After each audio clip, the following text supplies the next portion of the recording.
আল্লাহর নবীজি বলছেন, ভালোবাসা যেমন আল্লাহর জন্য হবে, কারো প্রতি যদি শত্রুতা পোষণ করতে হয়, কাউকে যদি দুশমন বানাতে হয়, সেই শত্রুতা পোষণ, সেই দুশমন বানানো, সেটাও হতে হবে আল্লাহর জন্য।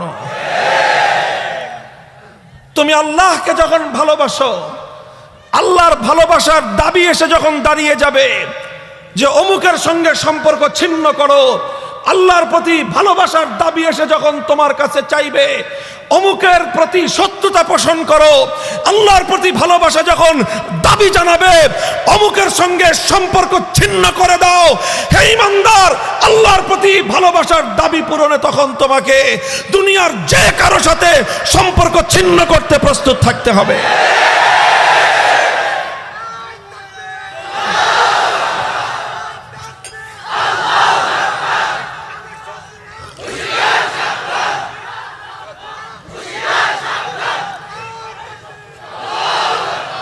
ওয়াবগাযা লিল্লাহ, শত্রুতা কার জন্য? কাছেও আসতে হবে যেমন আল্লাহর জন্য, আবার যখন আল্লাহর প্রতি ভালোবাসার দাবি হয়ে দাঁড়ায় কারো কাছ থেকে দূরে সরে যাওয়া। হে ঈমানদার, তুমি যদি খাঁটি মুমিন হয়ে থাকো, ওই ব্যক্তি থেকে দূরে সরে যেতে মুহূর্ত মাত্র বিলম্ব তুমি করবা না। আবগাযা লিল্লাহ, আল্লাহর জন্য ভালোবাসা, আল্লাহর জন্য শত্রুতা, আল্লাহর জন্য অনুরাগ, আল্লাহর জন্য বিরাগ, উভয়টা যখন পূর্ণ হয় ব্যক্তিটা ঈমানদার হয়। এটা ঈমানের দুটি ডানা। একটা পাখির যেমন দুই ডানা থাকলে সে দুই ডানার উপর ভর করে আকাশে উঠতে পারে, ঈমানের এই উভয় বৈশিষ্ট্য যদি কেউ ধারণ করতে পারে, ভালোবাসবে আল্লাহর জন্য, আবার শত্রুতা রাখা, দুশ্মনী রাখা, কারো সঙ্গে সংঘাত তৈরি করা, কারো সঙ্গে বিরাগ তৈরি করা, দ্বন্দ্ব সংঘাতে জড়িয়ে পড়া প্রয়োজনের ক্ষেত্রে, সেটাও তোমাকে আল্লাহর জন্য করতে প্রস্তুত থাকতে হবে। মুহতারাম হাজিরিন, এটা ঈমানের গুরুত্বপূর্ণ অধ্যায়। আজ আমাদের কাছে শুধু ভালোবাসার গল্প আছে, শত্রুতার গল্প নাই। আমরা শুধু কাছে আসার গল্প বলি, কিন্তু আল্লাহর জন্য দূরে সরতে হয়, সম্পর্ক ছিন্ন করতে হয়, সে কথা আমরা বলি না। অথচ আল্লাহর কোরআন আল্লাহর জন্য ভালোবাসার কথাগুলোকে যতটা দ্ব্যর্থহীন ভাবে বলেছে, প্রয়োজনের ক্ষেত্রে আল্লাহর জন্য সম্পর্ক ছিন্ন করার কথাটা তার চেয়েও আরো কঠোর ভাষায় বলেছে।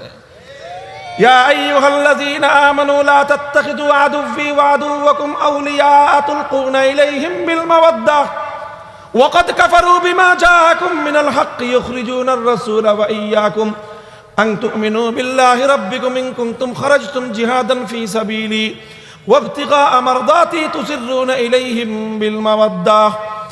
আল্লাহর কোরআন বলেছে, হে ঈমানদার, তুমি যদি সত্যিকার ঈমানদার হয়ে থাকো, তাহলে যারা আল্লাহর দুশমন, কোশ্চিন কালেও সে তোমার বন্ধু হতে পারে না।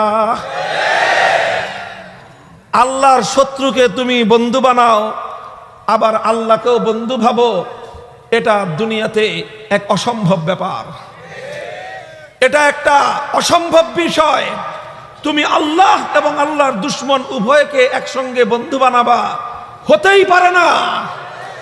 তেল আর পানি একাকার হয় না। আসমান আর জমিন যেমন ব্যবধান থেকে যায়, ঠিক তদ্রূপ যে আল্লাহর দুশমনকে নিজের বন্ধু বানায়, যে আল্লাহর শত্রুকে নিজের বন্ধু বানায়, আল্লাহ তার বন্ধু হতে পারেন না। এখন তুমি সিদ্ধান্ত গ্রহণ করার ব্যাপার, that is your own right. তুমি নিজেরটা নিজে সিদ্ধান্ত নাও, তোমার বন্ধু আল্লাহর দুশমন হবে না আল্লাহ হবে। দুই নৌকা একসাথে হবে না, এই দুই নৌকা একসাথে হবে না। কোনটা তুমি বাছাই করবা এটা তোমার চুজ করার বিষয়। তুমি ফাইনাল সিদ্ধান্ত গ্রহণ করো, আল্লাহর শত্রু তোমার বন্ধু হবে না আল্লাহ তোমার বন্ধু হবে। যদি আল্লাহ তোমার বন্ধু হয়, কিসের পরোয়া? আল্লাহর সমস্ত শত্রুদের চোখের উপর চোখ রেখে স্পষ্ট পয়গাম দিয়ে দাও, যারা আল্লাহর শত্রু তারা আমারও শত্রু।